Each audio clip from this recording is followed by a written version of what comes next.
All right, welcome to another IELTS speaking practice video. Mr. is back.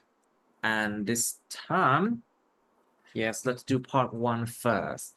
So, let's try a part 1 topic number 50. So it's about small businesses. Small businesses. So, Mr., do you know many small businesses where you live? Actually, the neighborhood where I live, in particular, there are many small businesses, and I think it's especially many um, household businesses, like businesses controlled by members in one family. I think that's the most common kind of small businesses where I live. I think it's called family business or family company. It's a very common type of company. It's a family-owned business. Very, very common in many countries, family-owned business. So they're not like public-owned or government-owned. How we call them public business. No, sorry, it's government-owned business. We don't call them public business. And also something called private business as well. Now, so do you prefer buying things in big companies or small businesses? Well, I think it depends greatly on what I buy and also the quality. In fact, there are many products that are in big companies that have a higher quality than in small businesses. However, it can be reversed, where small businesses produce higher quality products with a cheaper price than Mhm. big companies. So I think mostly it will depend on what I buy and also the quality as well, and the price, of course. Of course. Now, like for example, can you give an example, like things you could buy in big companies, things you would buy in small businesses? Well, I think in small businesses, I probably will buy um, snacks or food um, or but in big companies, I think I will buy something bigger like clothes or shoes or backpacks or purses. I think I would prefer to buy those things in big companies because I believe they have better quality. So Mhm. I see. So have you ever worked in small businesses? mm, actually, no, I have never worked in any small businesses. Small businesses I'm can include like a cafe owned by your family or something like that, a small restaurant, a small eatery, something like that. Yeah. Or maybe a convenience store. It's also a small business. I mean, if a convenience store belongs to a bigger chain, then that is not small business. It's a kind of a chain, a business chain, một cái chuỗi doanh nghiệp. It's a business chain. Like for example, in Vietnam, we have Family Mart, we have Kmart, we have what else? Copmart, I think, or City Mart. We have Go Big C, something like that. All right. So, have you ever thought about starting your own business? Maybe after your graduation, maybe? Actually, I have thought about starting my own business since I entered my high school years. Hmm. Because I feel like when I can monitor my own business, I feel like I can help it to produce a lot of profits. And also, I think I'm not really suitable for working for other people because sometimes my I may have It's different not like ideas. the best fit for your personality, maybe. Yeah, it's not best for my personality. It's not the best fit for my personality, maybe. Right, I see. Now, okay, for me too, it's like I feels like working for businesses, it's not the right approach for me because I don't like to meet people that much. I mean, I do like to make friends, but meeting people a lot, it's just like very draining. It's super draining, you know, and I will feel very drained out, you know, will very drain out or even burn out, you know. Anyway, that's 50. Let's move on to the next one, which is say okay, let's try 51, which is week and weekends. Do you like weekends? Absolutely, I love weekends. Mostly during weekends, I have more time for myself because all the weekdays I have to work, I have to study from the morning till the evening. So Mm, it is a bit hard for me to find time for myself. So the weekends are the best for me. I see. Now, so what do you usually do on weekends? Do you study or you work? I work. You can think about like part-time work now, you know, to get some experience. Uh, at the moment, on weekends, I still have to do a lot of homework because it's my final school year. So I have to devote all my time to studying so that I can guarantee myself a top university. But I think, Guarantee yourself a good spot, right? yeah, yeah. So to guarantee myself or to ensure myself that I will have a spot in top universities. I say I like people who are very open-minded and also very goal-oriented, you know. You should be goal-oriented somehow. Now, so what did you do last weekends? You still remember? Yeah, I think because my weekends are clearly almost the same as each the other. So last weekends, I think I studied, I did my homework, and also I spent time hanging out with my friends, watching movies. It was a fun time for me last weekends. I see. It was a fun time indeed. Well, spending time with friends, vital. And it's also very fun. It makes life worth living. So, do you make plans for your weekends? Or you just go by the flow, you know? Mm, Go with the flow, or do you make plan? No, I just let whatever comes. Because during the week, from Monday to Friday, I have made a lot of plans for my study, and also I have a routine in the weekdays. So during weekends, I would prefer to spend it in a more spontaneous way, Hmm, to have a change rather than have the same routine and the same uh, fixed plans, just as the weekdays. I So see. yeah, usually I do not make plans. Hmm. So, what is your favorite day of the week then? And which one is your Definitely, least favorite day? definitely my favorite day of the week is Sunday.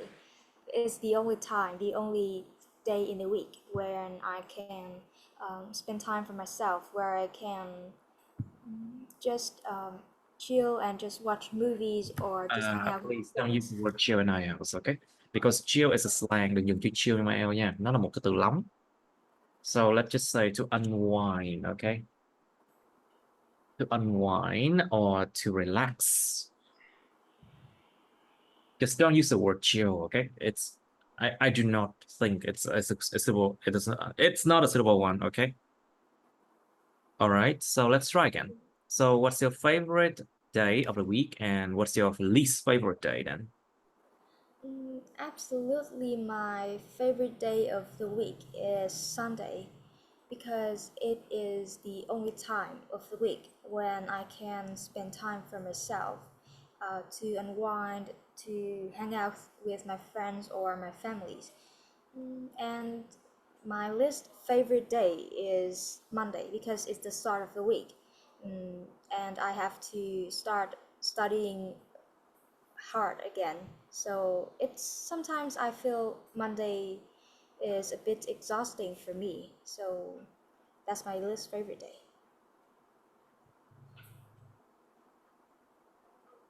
Okay, so what's the busiest day of the week for you? Is it always Monday? Well, I think the busiest day of the week for me will be Wednesday because it's in the middle of the week and mostly, at least for me, a lot of my tasks, my homework will have to be handed in on that day. So, and I'm always late to meet the deadline. So, I just wait for the Yeah. so I just wait until Monday or Tuesday, then I do my homework. So and on and also on Wednesday I have to do a lot of tasks, a lot of assignments and presentations. Assignment, a lot of Assignment. assignments, right? Yeah. So is there anything that you do every day, like a routine? Well, I think my daily activity is pretty much similar to each other. But I think the thing that I do every day will be do my homework every single day, even on weekends. Each day after school, I have a lot of tasks, a lot of assignments to accomplish. So every day, even though I'm energetic or even though I'm tired, I always have to finish my homework before going to school. It's a must for me. Oh my God, look outside. The weather is excellent now. It's like about 5:30, about that in the evening. Oh no, in the afternoon, evening. And then the sun is setting, and you can see it. And then all the sunbeam just like, shimmering on my curtain. It's beautiful. Now, so are weekdays and weekends the same for you? Because for some people, like me, for example, I'm a freelancer. Every day is the same for me because I always have to work and do the same thing. But for people who work or you study, Saturday and Sunday are often off days. So are weekdays and weekends the same for you? Definitely no. They are completely different from each other. During weekdays, I have to devote all my time and my energy to my studying and finishing my homework and assignments. However, on weekends, I spend much more time for myself. I prefer I On weekends I usually hang out with my friends, to in a coffee shop or just go to the restaurant with my family to just strengthen the family bond. Mm-hmm. Yeah, it's a tradition in our family to go out with others on weekends because weekdays are not we do not have enough time for each other.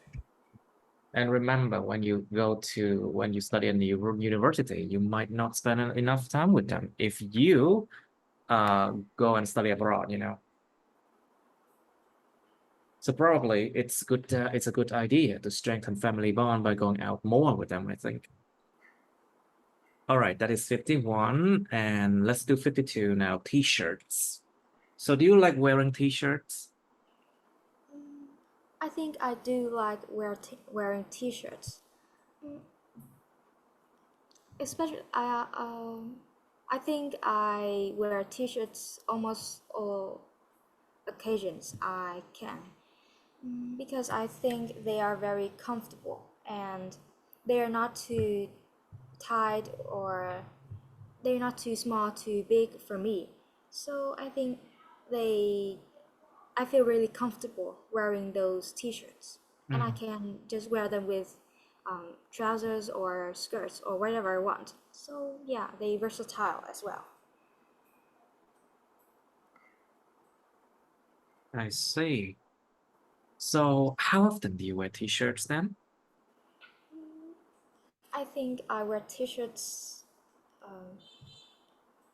in every occasion, except for some special ones where when I have to dress up nicely. But most of the time, I will wear t-shirts. About I think probably 7 days a week, like all week, because I do not really have to go out much, and I just hang out with my friends. So I just wear what is the most comfortable to me, and that's t-shirt. I see. Now, do you like t-shirts with pictures or prints? Or we have something called plain t-shirt, It's plain t-shirt with only one color. So they are t-shirt with pictures or prints on them. So what types do you like? Well, I think I would prefer t-shirts with prints on them, because they have a lot of different patterns, a lot of different colors, and um, many uh, many cute and funny things that can be printed on those t-shirts. And I think it's just my personal preference for those kind of t-shirts. And when I go shopping, I just have a tendency to choose those t-shirts. Oh, I see. Is someone coughing? Yeah. All right. So do you think older people who wear t-shirts are fashionable? Some older people, they just, sometimes they don't know what to wear. They just put on a t-shirt. Do you think older people who wear t-shirts are fashionable? Well, actually, I think it depends a lot on what kind of t-shirts they wear. For example, a lot of older people choose t-shirts that are really suitable for them with very trendy or unique prints or pictures on those t-shirts. And I think that can be a way to show that older people are fashionable according to their choice. However, there are also many people who just merely wear t-shirts nothing on them, and Like plain t-shirts, right? yeah, plain t-shirts, and it's because they do not know what else to wear, rather than they want to wear it. So I think that case they are not really fashionable. I see. Now, so would you buy t-shirt as souvenirs on vacations? Absolutely, yes. I would buy t-shirts as souvenirs on vacation. During vacation, there are a lot of items that are sold on those destination in those destinations, and T-shirts are really popular among those souvenirs because sometimes they have the logos or something. They have the landscapes printed on those T-shirts, or they just have a different kind of silk. So to define to is a symbol of the place that I was on vacation. So I think most of the time when I'm going on vacation, t-shirts will be chosen as my souvenirs. I see. All right, very good. Let's move on to part two now. Okay, so this is 52. Done. Okay, let's go to part two. And let's do 39. Describe a polite person that you know.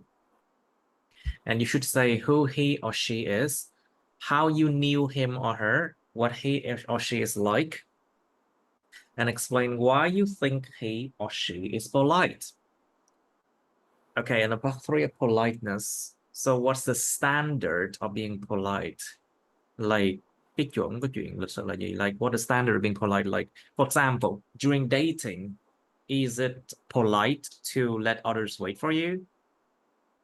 And how long is okay? Like 5-10 minutes maybe, or half an hour? And who will pay for the meals?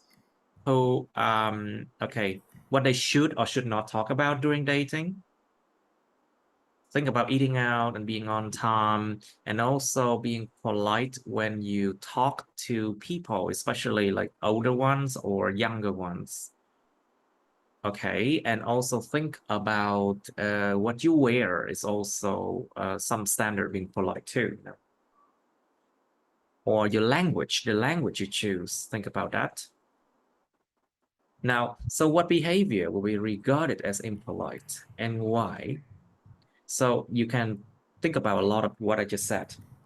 Like, for example, during dating, if on a first date, if you expect people to pay for you, that is actually impolite.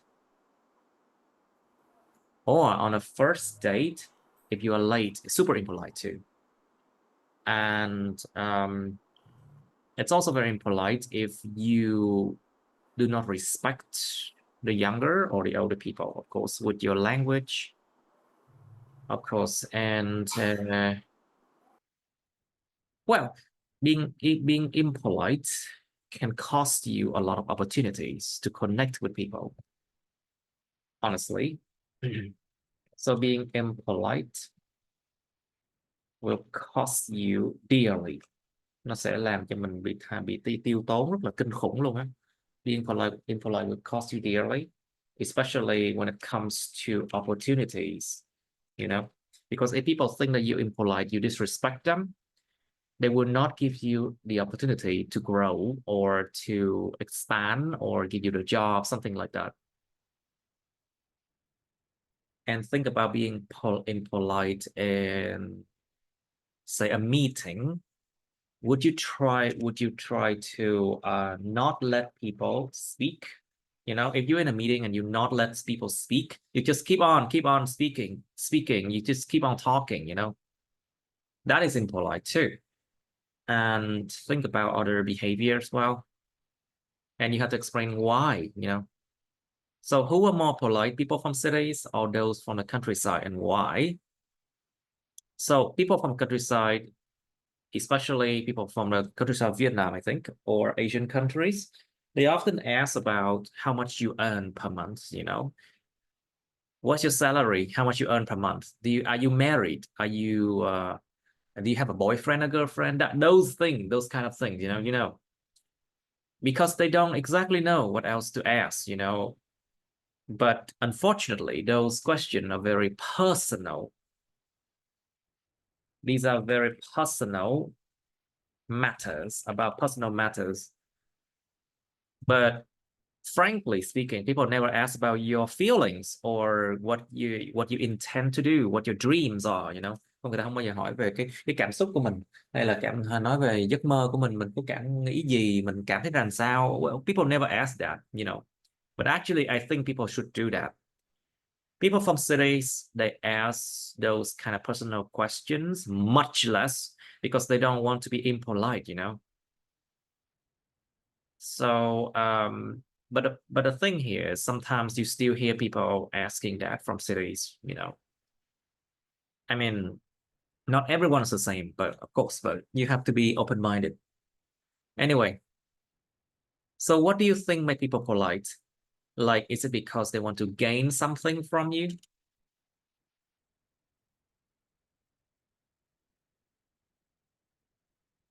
You know, if like, for example, if they are a salesperson, of course they have to be polite if they want to sell you something, you know.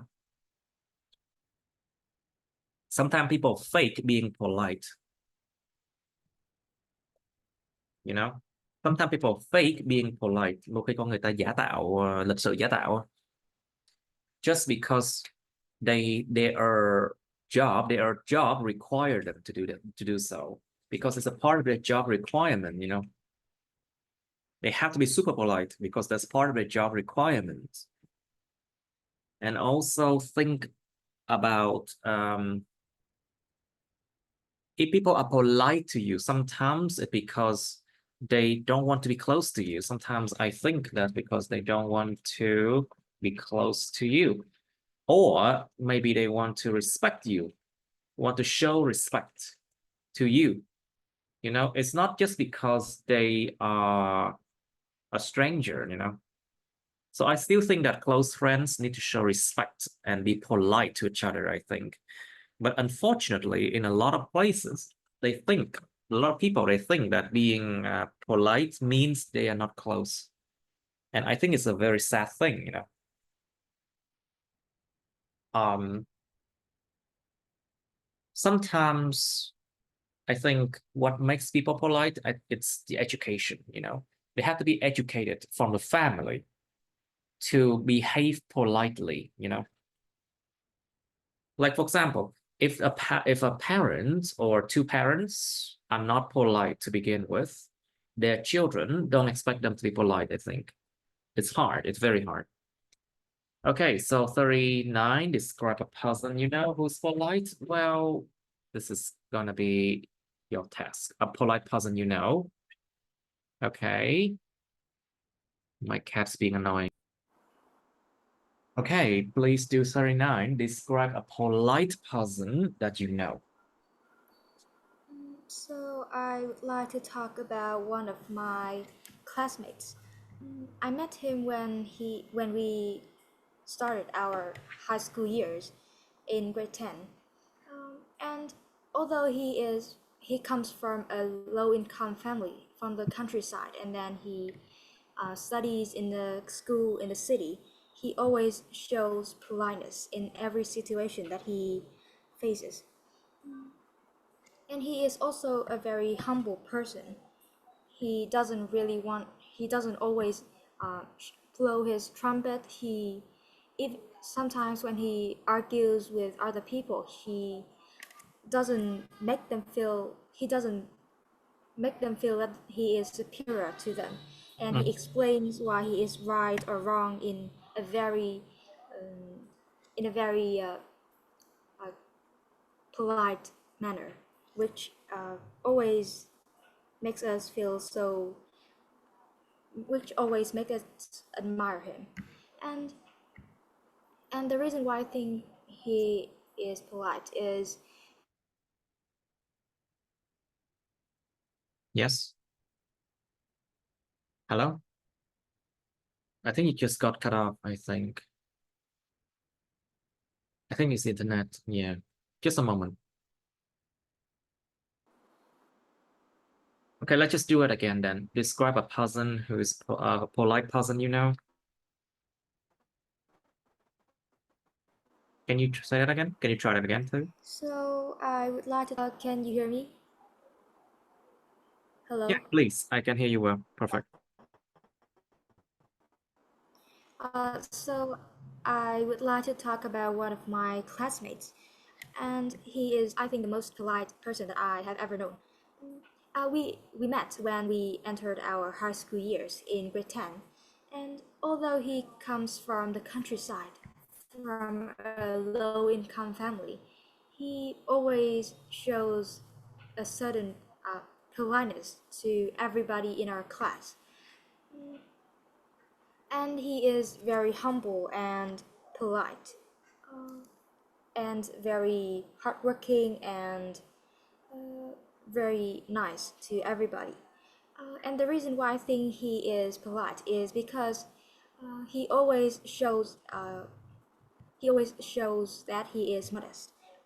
Sometimes in an argument in our class or in a group, he always expresses himself, his ideas in a very nice way, in a way that doesn't make people feel that he is superior to them.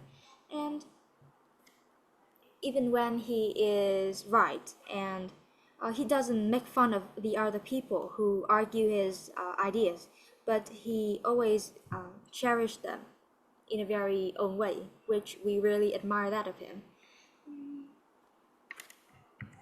And I think that's one of my classmates who I think is a very polite person in I think every situation that he faces. Very good. Now, so Mr. What's the standard of being polite then? Well, I think uh, according to different situations, the standard of being polite will have a lot of changes. For example, uh, but I think they will be about people's behaviors and also about clothes and a lot of other factors. To be specific, regarding their behaviors, I think people will show politeness, will show that they are polite when they go out and they appear to turn up at the right time, good at the right time, and not make people wait for them. Mhm. So I think that's a way to determine if someone is polite or not. And also, they can be assessed. They can be they can show their politeness when they talk to older people, and they do not make fun of them or mimic their talking or their behaviors, but try to communicate with them in the most nicely way and And talk to do them. not use sarcasm, to not be sarcastic.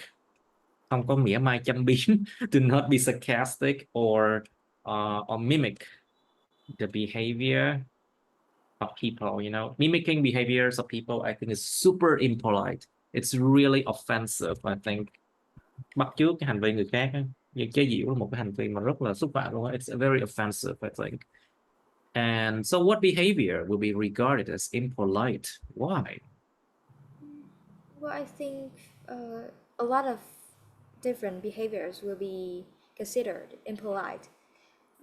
For example, in public in particular, I think behaviors such as cutting in line or shouting and screaming in public will be extremely impolite. Because those behaviors affect a lot of people, a lot of even strangers, and also sometimes your friends or family as well. And it causes a lot of annoyance, a lot of annoyance to other people when people just cut in line or just shout too loudly in public when people need to rest. Or and also I think people can also be regarded as impolite when they think when they behave badly with older people or with less fortunate people, or sometimes I think with people who do jobs such as sweeping the streets. I think the most common type of people, because people always mimic those behaviors and then they will make fun of those people, To make fun of which people, yeah, I think. yeah, which causes a lot of anger to Of those course, it would people who cause a are lot mimic. of anger, and of course, it would cause a lot of conflict as well. Anything else? Like, for example, should you, like, for example, if you invite people for a meal, should you grab food for them and put it on their plates? To grab food for them and put it on their plates. Would you think that is a polite thing to do? This thing is very common among like parents in Asia, but I think it's impolite. I think it's also unhygienic. Mất nên nó gọi là không lịch sự mà nó còn mất vệ sinh nữa. Unhygienic. Unclean, I mean. So what do you think about that behavior? What do you think? Yeah, I think it's at some point it is impolite.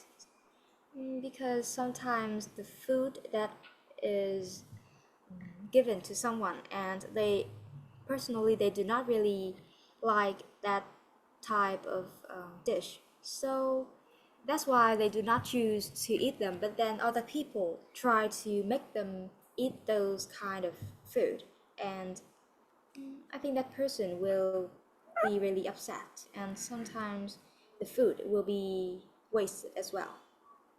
I see. Now, who are more polite?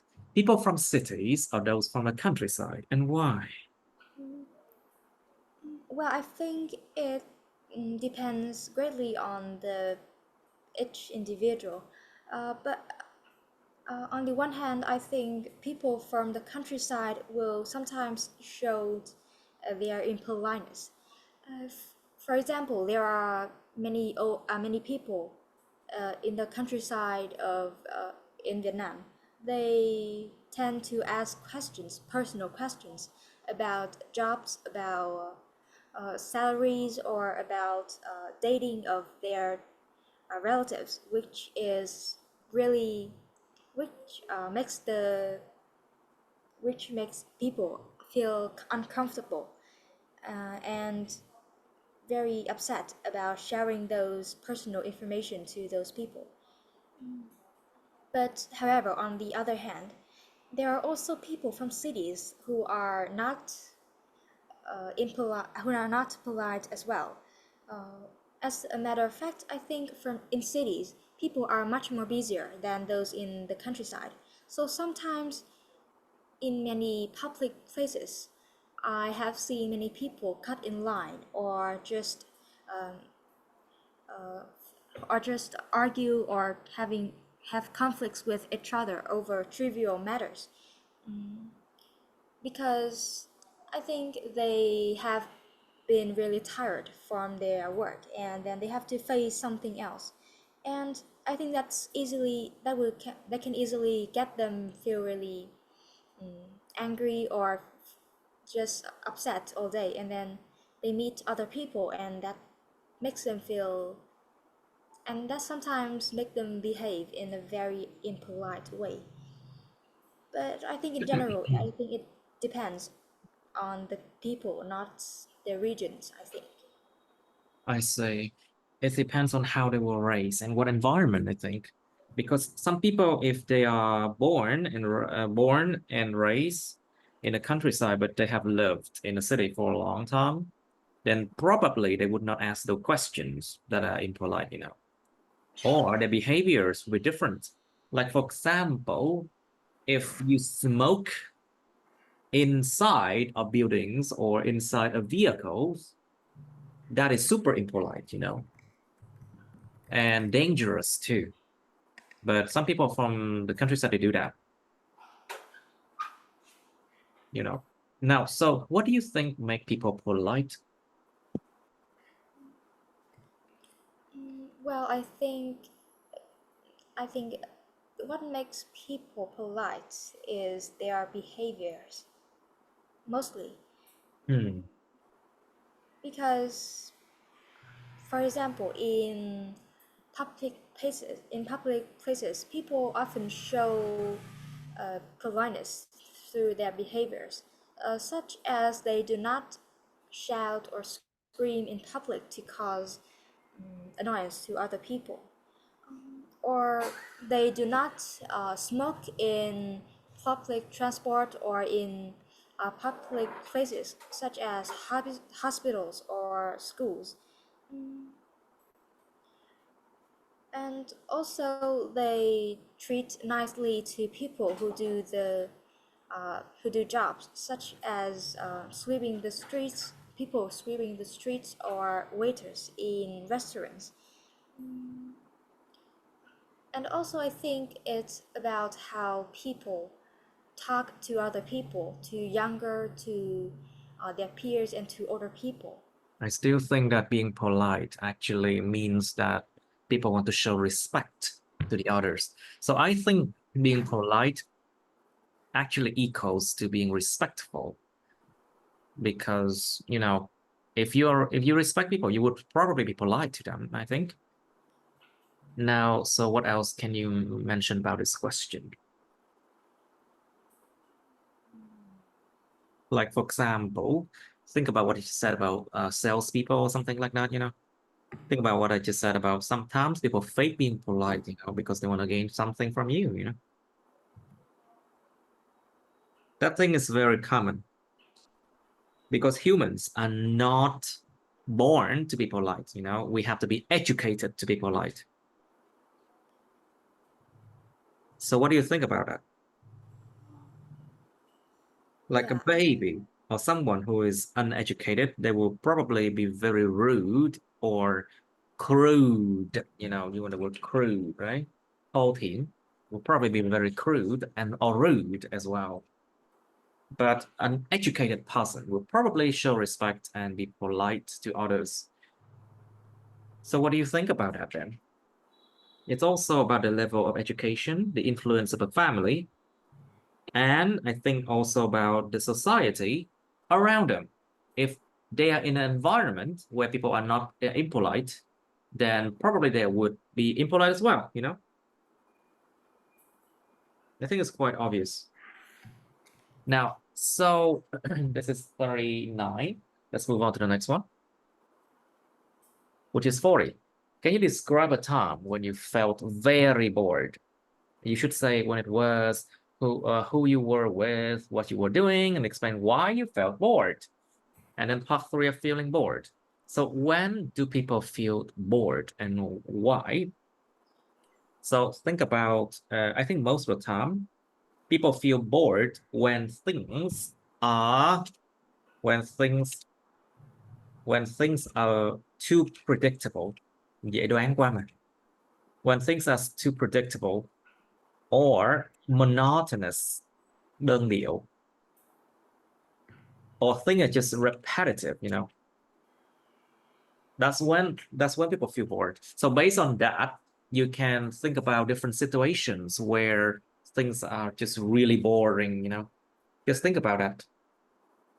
Based on what I just said, you can think about a situation like that, you know. Okay. So what do people usually do when they've not got nothing to do? Well, they would probably find something to kill time, you know. Giết thời gian. Find something to kill time, like playing video games. Sometimes they just go out and talk with people, or just simply stay home and study or read, or like play games or play with their children, something like that, hang out with people, something like that. Now, do children got bored more in the past? And you should explain, like, what do you think about these activities? Which one are more productive activities? And which one doesn't produce any good effect, good impact on the person, on people's life? Sometimes when they got nothing to do, people actually smoke, you know, or they do, or worse, they do drugs.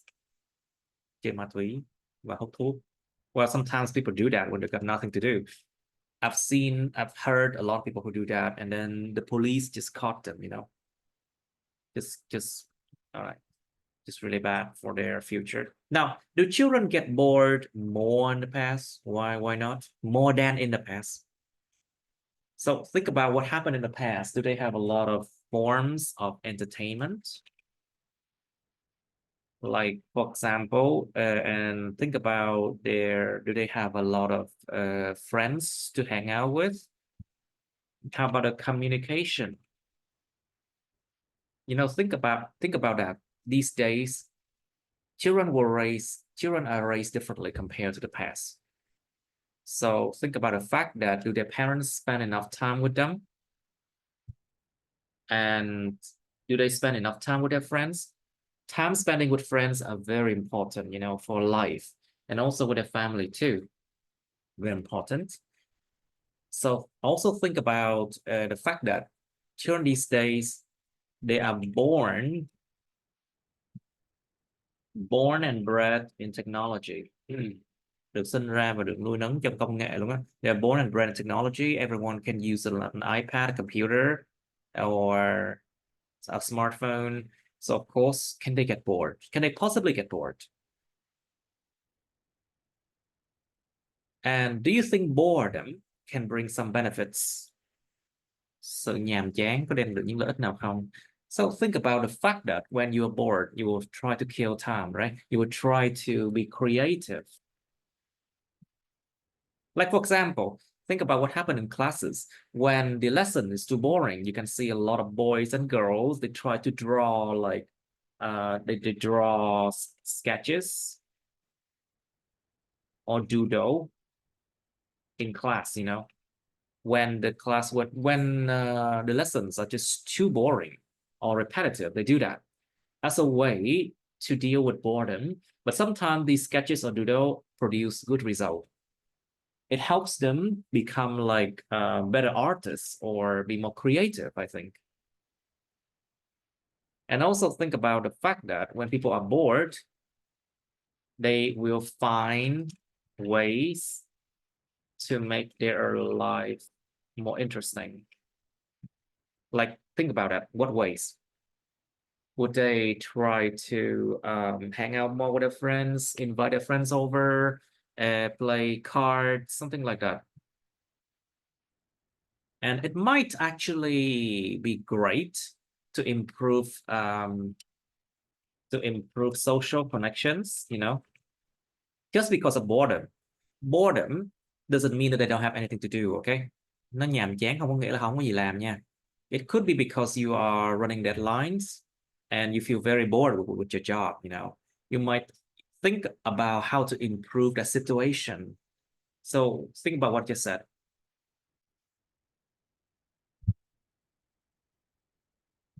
Okay, some time to think. Good. Okay, Mr. Please describe a time when you felt very bored, please. So I would like to talk about a time when I attended an extracurricular activity. Extracurriculum. Yeah. Extracurricular, you mean? Extracurricular Mm-hmm. activity that I thought it was interesting, but in fact it was really boring. So it was just a few months ago, and there was an advertisement about an activity that can Advertisement, you mean? Advertisement, or the UK way is advertisement. Advertisement or advertisement. Be careful with this one. Hai cách đọc UK với US. Advertisement is UK. Advertisement is US. Okay, let's try again. There was an advertisement about that activity, and it said that we could ask, and the counselor, the speaker, would give us answers about our choices about university. And at first, I thought it would be really fun and really useful for my future choices about my career. But in fact, when I attended it with my friends, it was it was completely nothing similar to what was advertised. We sat there for like 2 hours without having any chance to ask any questions, and the speaker merely just introduced very slightly about the university, which we can obviously search for them on the internet. And also the time for asking questions and giving answers were only about 30 minutes in the last of the activity, which was not which was really and we didn't have enough time to ask any questions, and there were too many people to give us any chance. And I just sat there listening to nothing, and it was all useless information to me. So, and at the end of the activity, I really regretted my choice to attend that activity, which caused me a lot of boredom and also waste a lot of my time and also my money. That sounds terrible. Anyway, so when do people feel okay? So when do people feel bored and why? What do you think? Well, I think people can feel bored on on various occasions in throughout their life. For example, such as students like me, I think we will probably feel bored when we study, because we have been studying for a long time, Not and when you have to speak for the whole lesson, you know. Of course, when you have to sit a lot and then listen to people talking, you would feel very bored, but not now because you have to speak for the whole lesson, right? yeah, it's a bit different. Of course, it's very different. So yeah, for students like me, I think students will feel bored when they study because they spend the whole morning and also the afternoon studying, sitting in one place and just studying and just writing and remembering a lot of things. And it's kind of a routine for them for the 12 years of study, and they can easily get bored. Also, when people grow up a little bit, when they have jobs, sometimes they will feel bored doing the same thing day after day. For example, people work in probably people who have the teaching profession, and sometimes they feel like they deal with the same information, the same knowledge, just with different students, Mhm. and they have to Wow, deliver. sounds like you're describing me. Yeah, and like they have to deliver their knowledge all over again to um, each generations of their students, and I think sometimes they will feel bored as well. But I think in general, I think people will feel bored when they encounter things that are too predictable and repetitive. And they feel like they have been doing it for their whole life, and there's nothing different or something that can motivate them or that can stimulate their interests. And I think it's because they have to do it for too long, or they have been doing it for many times. So I think that's what caused boredom in many people. Okay, so what do people usually do when they've got nothing to do? Well, people can do a lot of different activities when they've got nothing to do. It depends greatly on each individuals or their personalities in particular. For some people, when they have nothing to do, they probably will uh, hang out with their friends or with their families to have a chat or to discuss something in their life, which can help them to kill time. Also, I think when people have nothing to do, they probably will choose to watch a movie or just read books or just have a walk in their neighborhood, which can Mhm. I think will help them to just helps them to release the stress and Release, are you sure? Release or relieve? relieve. Careful. I mean, yeah, to Relieve stress. Okay. stress, relieve stress and makes them and recharge their energy as well.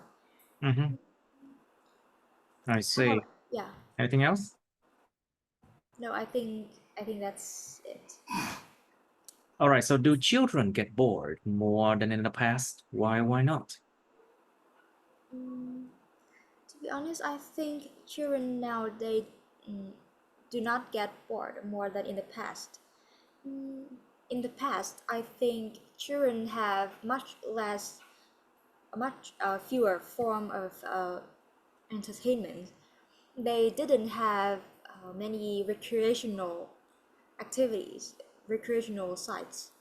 They didn't have technology, and they didn't have many. They didn't have a chance to go to the movies as often as children nowadays. Also, I think the communication in the past was also a factor that makes children in that time get bored much more easily than they are now, because nowadays children can easily communicate with their friends even when they are really far away from each other, just through a computer or a mobile phone, and it helps them a lot in keeping in touch with each other, and just talking to their friends can greatly help children to feel a lot more meaningful, Affected and feel like more life like, is more meaningful, no? yeah. So I think in any way, children in the past get bored more than children nowadays. I see. Now, so do you think boredom can bring some benefits? Mm, yeah, I think boredom can bring a lot of benefits. The first, probably boredom motivates people to be more creative, Mm-hmm. as people are bored, uh, are fed up with something they have been doing for too many times or for a long time. And I think that motivates them to try something different, to create, to invent something completely new for them to try, rather than just do the same thing over and over again. And that helps them to be more creative. Uh, for example, there are many kids in Children. when they, yeah, there are many children when they attend classes, and sometimes they just feel a little bored, and they just do not really want to listen to the teachers anymore. Mhm. Sometimes they will try to do something different, um, such as drawing sketches or doodling in class, and it somehow like improves their drawing skills. Okay. Right. So that's good enough for 40. Now let's try 11. Wow, did you hear the thunder? No, Oh, are you in the same city as I do? where Are you what? also in Ho Chi Minh City? No, I'm in Nam City. Oh, sorry. My my memory is always like, oh. Anyway, so now this is a part 2. Now let's do something else. Say 45 then. Okay, did we do this one before? Describe a short trip that you frequently make but you dislike. No. Okay, let's do this one then. A short trip that you frequently have to make but you dislike it. You should say where you travel from and to, how often you make this trip, why you make this trip, and explain why you dislike this trip. And then part 3 of traveling. So do Vietnamese people like traveling abroad? Why not? You should talk about like why they often travel. And do Vietnamese people have a lot of money to travel abroad? I think yes. Now, who prefer traveling abroad, the young or the old? The young or the old? I think these questions are actually quite easy for you to be able to answer without my aid, with my help. Now, how much time do you think people should spend on a trip abroad and why? I think it also depends on like where they are going to. Is it a big city? Is it how many how many locations they would like to reach on the trip? Or let's say if you go to Dalat, for example, I think 2 days is enough, I think. Dalat City in the south of Vietnam. Yep, because it's a small city. There's not many places to visit anyway. I think the people go there just mainly to go to cafe and enjoy the cold, I think, and enjoy the forest and things like that. Anyway, if you travel to like a very exciting and big cities, you would probably need more days, I think. But so far, it also depends on like their budget as well, because if you don't have enough money, you wouldn't be able to travel to like very popular destination, and many places, So it also depends on your financial situation as well. Are you traveling? Are you like, let's say, traveling on a budget? You look tiết kiệm. Are you traveling on a budget or not? Something like that. And it also depends on like how many people you're traveling together. How many people travel together? Because based on that, you can think about like how many days you should spend on a trip abroad. The more people actually, the less you can enjoy, I think, because more people, more noise, and then things just get very slow, when you have to deal with a lot of people. You have to think about that as well. And also, it also depends on like how you want your trip to be. Is it going to be like, a tour, like a tour with tour guides, You know how it is, very intense, and then the tour guide will wake you up very early, and then you try to gather around and then go, it's just like it's like military training, I think, giống như là huấn luyện quân đội này. Sáng sớm mà bắt đi tour, trời ơi mệt lắm luôn, phải không? It's actually, I don't think it's enjoyment at all. Those kind of tour when tour guides involved, and then you have to go this and that and wake up early and then things like that. Ugh. But some people, it depends on what kind of trip you want to make. If you travel with some of your friends on private vehicles, then probably as many days as you want. But remember, this is a trip abroad, okay? You also think about like visas. Yeah, of course, you have to think about visas. How many days are you allowed? Now, which is better for knowing more about a country, traveling or reading books about it? So think about the fact that books can be biased, Sách vở nó có thể đôi khi nó lệch lạc. They can be biased, or it may give a distorted view of the reality. Nó có thể cho một cái cách nhìn nhận méo mó về cái thực tế. It can give you a distorted view of the reality. And maybe you might be biased when you make a decision to travel to that country, Like a lot of people are very surprised when they arrive in Southeast Asian countries, because the reality is very different from what they would expect. Okay, think about that. Okay, you have some time to think. Okay, please describe a short trip that you frequently make, but you dislike it. So, a short trip that I have to make frequently but I don't like it is my trip is my trip to the dentist. Well, because the neighborhood where I live is really far from the center, and also in my city is really hard to find a prestigious dentist. So finding one is really difficult. And when I actually find one dentist who is suitable for me, his place is really far from my house. And to travel from my house to that place, it takes me roughly 20 minutes without the traffic to get there. And I have to go to the dentist about once a month, every month on the weekends. And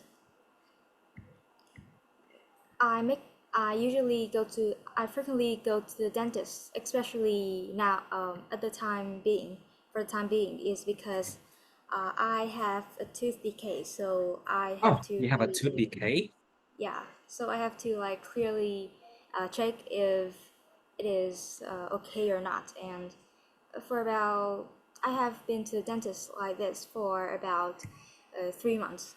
And the reason why I dislike this trip is because the traffic to get there. During rush hours, the street is really crowded, and although although the street has been renovated, however, it's still really small, and the traffic there is completely terrible. And once and often I have to wait for 30 minutes to get through the traffic congestion. And the time I spend just traveling from my place to his house is about an hour. And that causes me a lot of inconvenience and a lot of annoyance having to wait for such a long time to just get to the dentist. I see. I see. All right. So do Vietnamese people like traveling abroad? Why not? Well, I think it greatly depends on each family. Mm, Nowadays, there are many Vietnamese people who really like traveling abroad, simply because they have the financial means. They can afford a trip abroad, and also traveling abroad makes them feel like they get to be exposed to another culture. And I think many Vietnamese people will really like that. However, there are still many people who just like traveling in their own country because they feel like in Vietnam there are still many destinations that they Me um, too. haven't set foot on, and Mhm. they feel like they do not need to travel abroad to learn something new, but only in the country they can see many different new things. So I think it depends greatly on their on each family and also their budget. Mm, I see. And also traveling abroad here can also means that they study abroad, you know. Don't forget that possibility, you know. According to statistics, Vietnamese people send a lot of their sons and daughters to foreign countries to study abroad. You know, we are like the second or the third. We have the second or the third position in that chart, I think, in that ranking. It's like whenever Vietnamese family can, they would try their best to send their children abroad to study abroad. You know, so think about that. And also, of course, if their children study abroad, they would try to come and visit them, you know. So yes, I would say that Vietnamese people, they do like traveling abroad whenever they can, you know, they would try to. Now, so who prefer traveling abroad, the young or the old? The young or the old? Well, actually, I think the young will definitely prefer traveling abroad rather than the old. The As old, the old. the old, yeah. As a matter of fact, as younger people have they have different viewpoints of life, and sometimes they really want to be exposed to another culture, and whether they go on trip or they want to study abroad, the young will definitely be more excited about traveling abroad because they believe they give them more opportunities Mhm. for personal growth or career growth rather than stay in the country. And in addition, the old people, they probably want to remain in their own country because I think because they are really old and they feel like they want to just stay in their home country for as long as possible. And they want to feel a sense of connectedness in the country with their family members or Mhm. with their people, with their Well, people. it's not always like that. The old people are the one who has the most time and resources like money to be able to study, or sorry, to be able to travel abroad. So I have seen a lot of people who travel with what's it called, mass tourism. So like one tour, like is a group of like 50 to 100 old people or middle-aged people. So mass tourism ensure that a large number of people can travel together. I mean, for cheaper, of course. Now, and of course, I have seen a lot of old people, they travel a lot, so it's not just the young. So you have to also think about that as well. Now, so how much time do you think people should spend on a trip abroad and why? A trip abroad here can mean that they could travel for business, or they may travel for like some personal matter, or they just, you know, they just on vacation.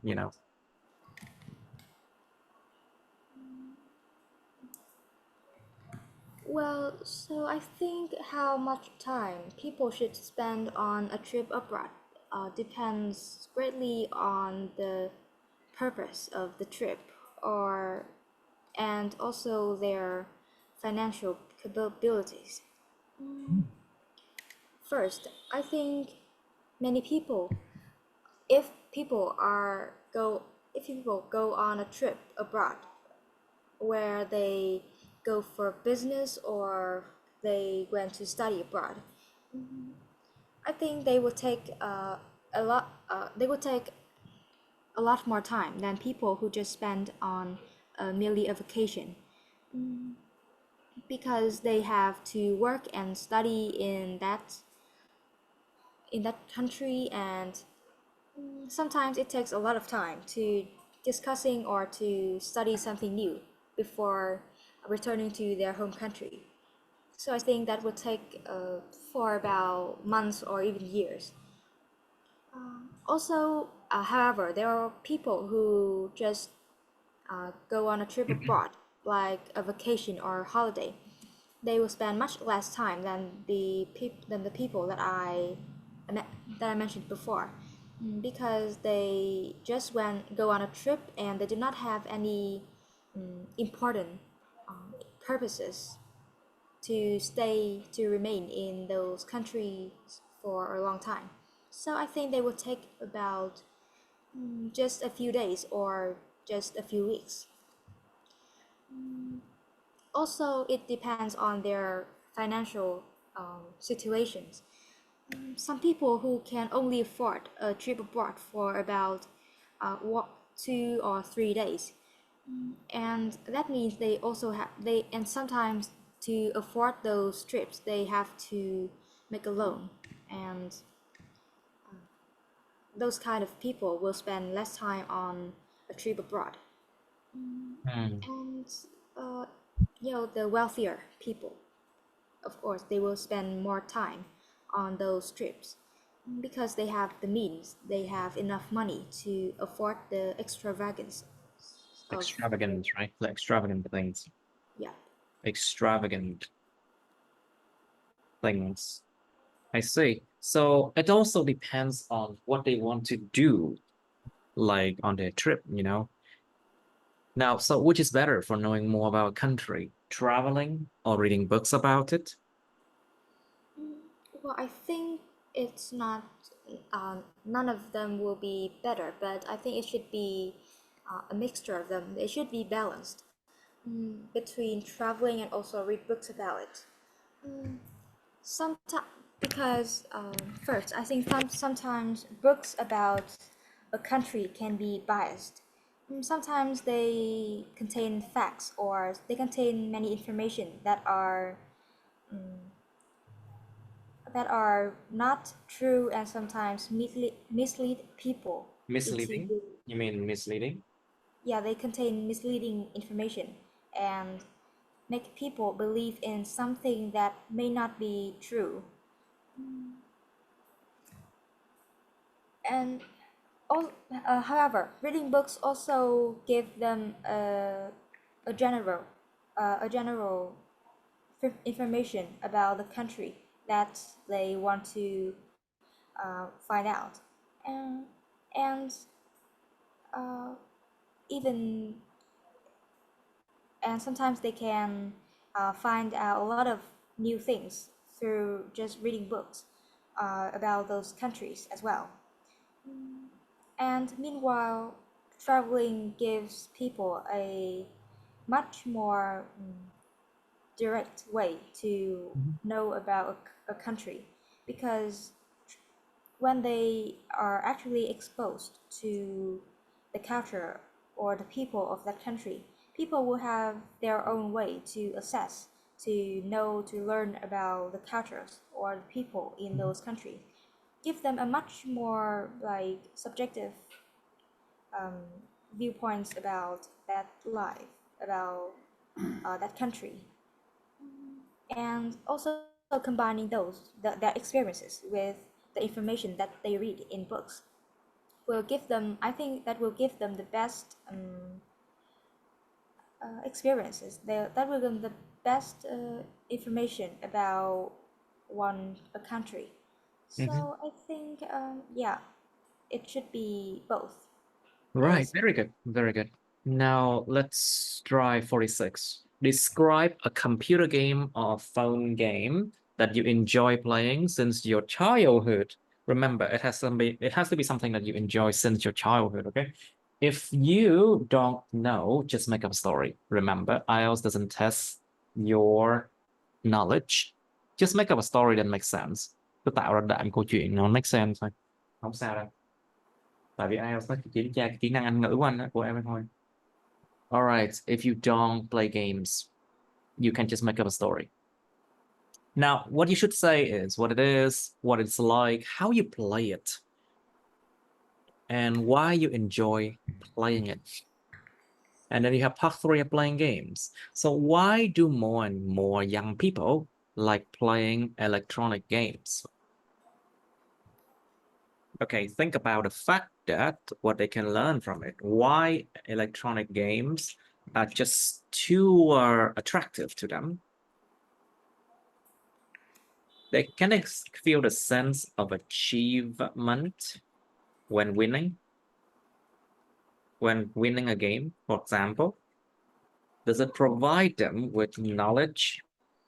Does it provide them with like online friends? Yeah, of course you can make friends online by playing games, electronic games.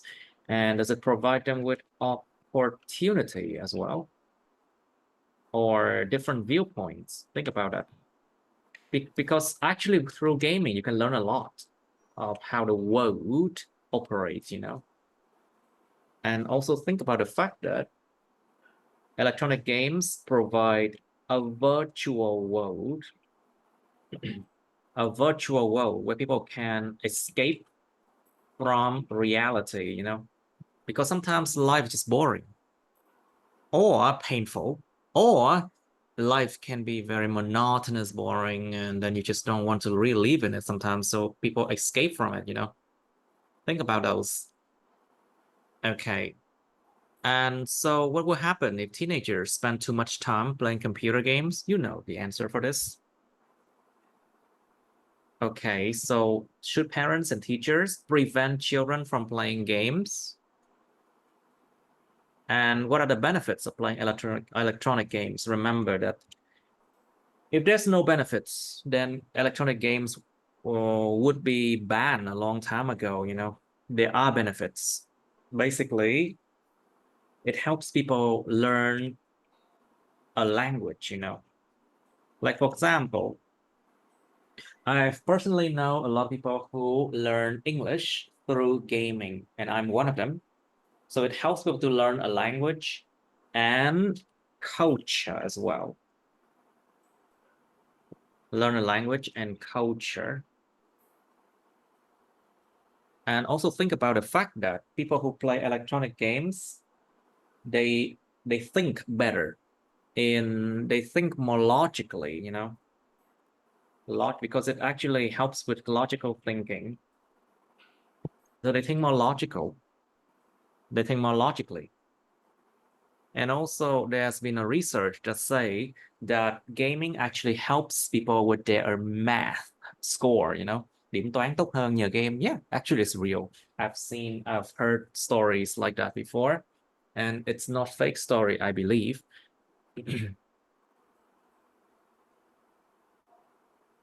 Think about those benefits. Of course, if you overdo something, it will become a harmful thing. Okay, so think about that. Okay, Miss Thư, please describe a computer game or phone game that you enjoy playing since your childhood. So, a phone game that I really enjoy playing since my childhood is called Geometry Dash. It's a, I think it was invented about in 2010 or 2013, 14, sometime at that time. And to play it, I only have to tap on the screen, and then the character will move, and then I have to go through a lot of challenges to reach victory. Mhm. And I really enjoy playing that game because each round is a new challenge. They have different characters and different colors and challenges. There may be different characters. Yeah, Careful. there may be different characters, different colors, patterns, and challenges for each round.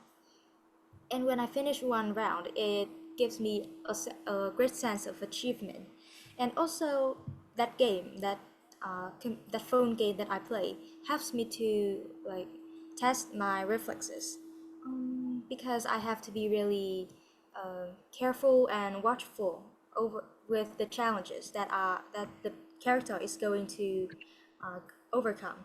So I think no matter how older I get, I will never be bored of this game. Mhm. I see. So why do more and more young people like playing electronic games? Well, I think there are a lot of factors that why young people like playing electronic games. First, I think because when they play games and when they succeed, when they win that game, they will feel a sense of achievement, which sometimes can be hard to obtain with their academic uh, results. So playing electronic games will help them to win something else, to escape reality of failures or something that just lets them down, and then just uh, they are just engrossed in those games. Also, I think when playing electronic games, young people can make a lot of online friends through a lot of games, and sometimes those friendships can actually be, and sometimes they can keep that friendship in real life, and then they be friends with each other for a very long time.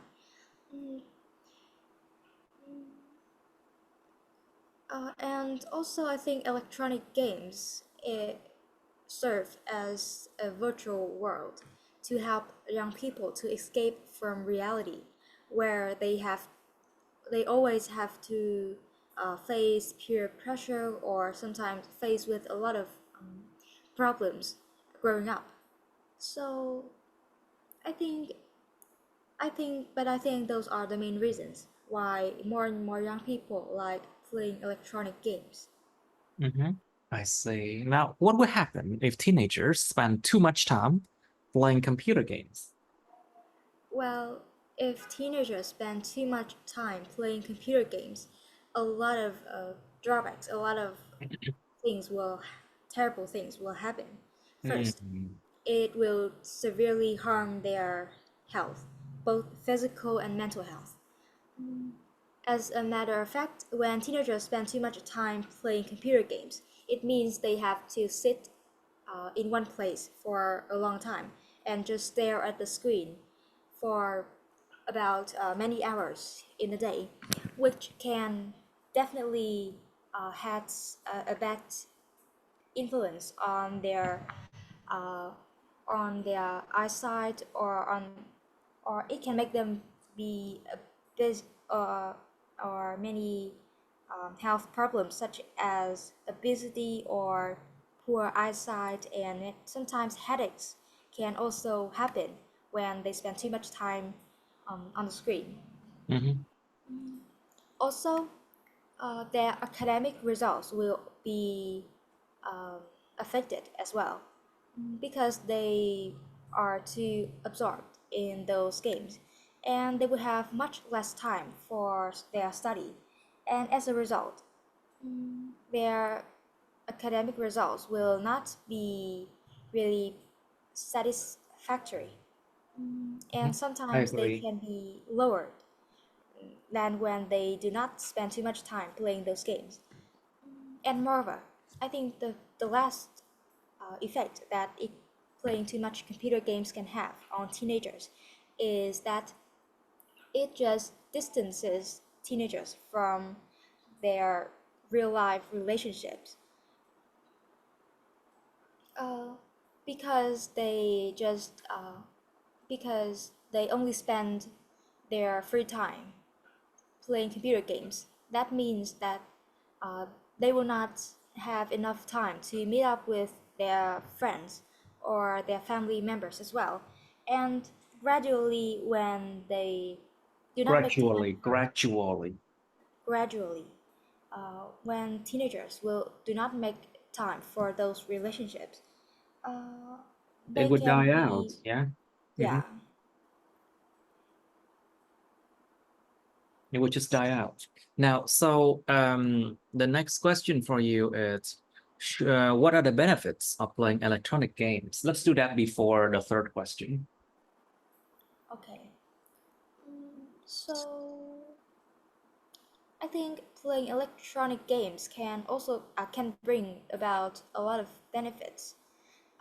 First, I think a lot of electronic games can help people to think logically.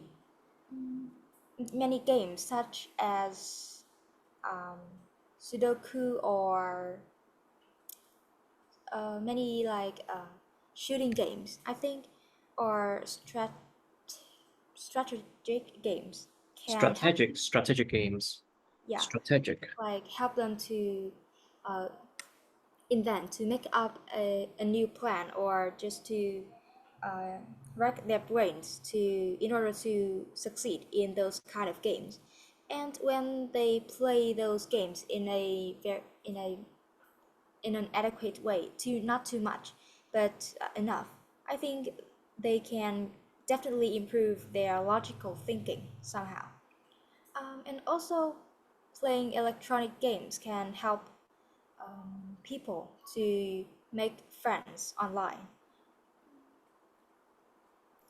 because I'm nowadays in real life. Sometimes it is really hard to strike up relationships, to strike up friendships with other Conversation or people. friendship with people you don't Yeah, know. because sometimes people are introverts or they just feel They're shy just not to. interested in like holding a conversation with you sometimes, yeah. Yeah, so making online friends will somehow just solve the problem because through texting they do not have to talk to that person face to face, which makes them feel less insecure and feel more comfortable.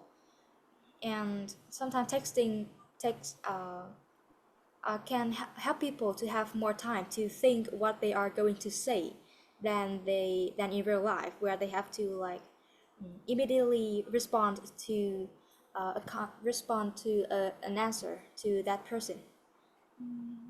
And I think that's also